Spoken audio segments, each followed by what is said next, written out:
नमस्कार साथियों, आप सभी का स्वागत है हमारी 1 मिनट रिवीजन सीरीज के अंदर, जिसके अंदर आप लोग जो है अपने लिए शॉर्ट नोट्स बनाते हैं ताकि एग्जाम टाइम में आप अच्छे से रिवाइज कर पाए। आज का जो हमारा टॉपिक है वो है राजस्थान की चित्रकला। ठीक है, चलिए, तो मैं जो बोल रहा हूं उसे सुनना है और उससे शॉर्ट नोट्स बनाते हुए उन लाइंस को लिखना है। यहां पर ध्यान नहीं देना ये सब क्या लिखा है सर, ये सारे स्टेटमेंट वाले क्वेश्चन है जो हम लोग लाइव क्लास में प्रैक्टिस करते हैं। सबसे पहले आप लोग देखिए, पहली बात आपको क्या नोट करनी है अपने शॉर्ट नोट में।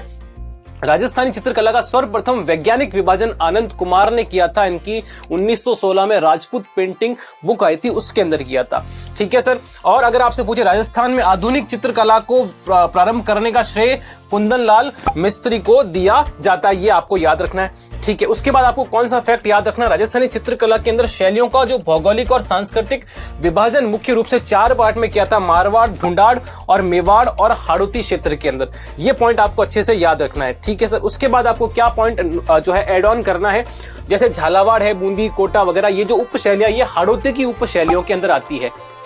ठीक है सर। उसी के अलावा जैसे घाणेराव है, रिया, भिनाए, जूनिया, ठिकाना कला, ये सब मारवाड़ चित्रकला शैली के अंदर आती है। भाई मारवाड़ के जोधपुर के आसपास के तो है ही, जैसे किशनगढ़ भी उसके अंदर आएगा, लेकिन अपना स्वतंत्र विभाजन भी रखता है क्योंकि एक इंपॉर्टेंट जो है अपना जो है अस्तित्व रखता है किशनगढ़ शैली। उसके मैंने बहुत सारे फैक्ट्स ऐड किए। ठीक है, जैसे शाहपुरा है, आसिंद, बेगू, ये प्रमुख ठिकाने, जैसे केलवा है, ये सब मेवाड़ चित्र शैली के अलग ठिकाने हो जाएंगे। जैसे प्रमुख जो नाम है वो तो आपको याद है कि जैसे उदयपुर पेंटिंग स्कूल है या आसपास का कोई मेवाड़ का क्षेत्र है, वो आपको याद रहेगा, लेकिन कुछ स्पेसिफिक नाम है वो मैंने और ऐड किए हैं। और क्या फैक्ट याद रखने आपको, जैसे किशनगढ़ की जो शैली है ना, जो मारवाड़ के की ही एक रियासत थी, याद रखना है आपको। राजा सावंत सिंह का स्वर्ण काल उस समय कहा जाता है किशनगढ़ की शैली के समय।